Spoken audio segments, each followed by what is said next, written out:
Hello, this is part 34 of our comparative Bible study on the beginning of Jesus Galilean Ministry. During this part, we would like to continue talking about the question posed to the Lord Jesus about healing on the Sabbath day. Overall, this is our 74th New Testament Bible study. We've been comparing three different accounts from the Gospels of Matthew, Mark, and Luke, which all appear to be covering the same event. And during this current event, Jesus has entered into the synagogue on another Sabbath day. Furthermore, during the last Bible study, we began discussing this question posed to the Lord Jesus of, is it lawful to heal on the Sabbath days?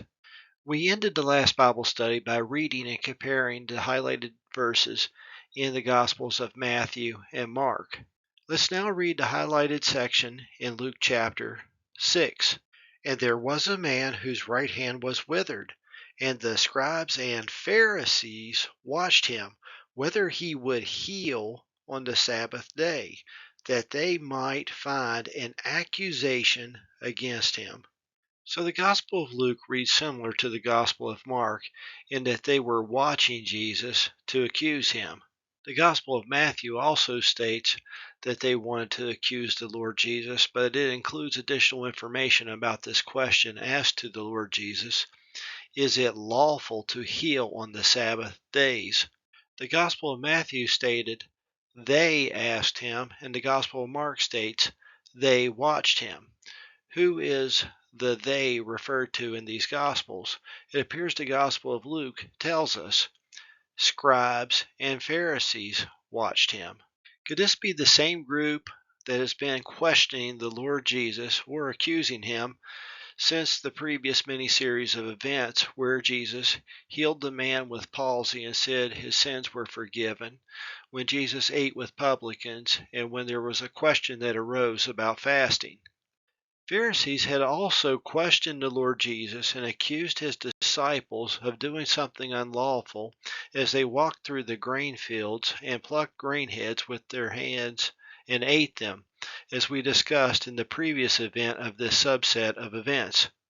So, concerning the man with the withered hand mentioned in all three of these Gospels, it appears that the scribes and Pharisees must believe that if Jesus heals that man, that he has done something wrong so they can accuse him. So let's see how the Lord Jesus responds. Moving on to the next verses to compare, notice the highlighted sections in the Gospels of Mark and Luke. The Gospel of Matthew does not include this information. In Mark chapter 3 we read, and he saith unto the man which had the withered hand, stand forth. The Gospel of Luke is similar to the Gospel of Mark, but has some additional information. Here we read, but he knew their thoughts, and said to the man which had the withered hand, rise up, and stand forth in the midst. And he arose and stood forth. Notice here how it says that he knew their thoughts. We discussed another instance of the Lord Jesus knowing their thoughts in New Testament Bible Study 57. It's quite remarkable how Jesus, the Son of God, would miraculously know their thoughts. Notice how the Gospel of Luke also states that Jesus told him to rise up and he arose. This is just a little bit more additional information that wasn't in the other Gospels. When we take all this additional information and put it together by reading all three Gospels together, we come away with a more complete picture. Okay, let's move on to the next set of verses to compare. One of the first things you may have noticed is in the Gospel of Matthew. This part highlighted in blue is only in the Gospel of Matthew and not in the Gospels of Mark and Luke. Okay, in Matthew chapter 12 we read, and he said unto them, what man shall there be among you that shall have one sheep, and if it fall into a pit on the Sabbath day, will he not lay hold on it and lift it out? How much then is a man better than a sheep? Now in the Gospels, I think that there are at least 6 Sabbath controversies like the one we're discussing now.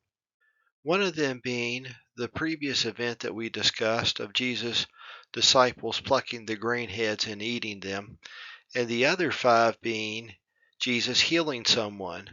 In addition to Jesus healing this man with the withered hand that we're discussing here, in the Gospel of John, Jesus also healed a man by the pool of Bethesda, and he also healed a man who was born blind. And then in the Gospel of Luke, he healed a woman who was bowed together for 18 years, and also a man with dropsy on the Sabbath day. We read excerpts of some of those events in our recent Bible studies.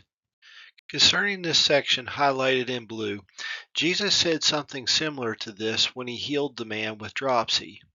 In Luke chapter 14, here we read, "And answered them, saying, Which of you shall have an ass or an ox fallen into a pit, and will not straightway pull him out on the Sabbath day?" So in the event of Jesus healing the man with dropsy, in Luke chapter 14, Jesus used the analogy of an ass or an ox. But in our current Bible study, the man with the withered hand, Jesus used the analogy of one sheep. It appears Jesus did a lot of preaching during his earthly ministry, so it makes sense that he would use analogies more than once and adapt them. So both these examples that Jesus provided with respect to healing on the Sabbath day are very similar.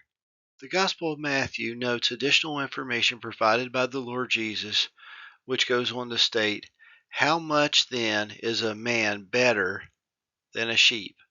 Okay, let's move on and compare the next set of verses. What we have highlighted in green here is another profound statement by the Lord Jesus.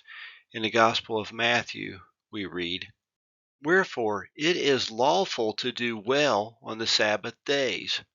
The Gospel of Mark has some similar sounding information. There, the beginning of verse 4 reads, "And he saith unto them, Is it lawful to do good on the Sabbath days, or to do evil, to save life, or to kill?"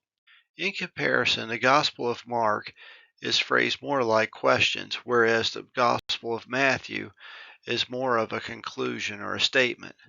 The Gospel of Mark also contrasts doing good with doing evil, and also saving life to killing.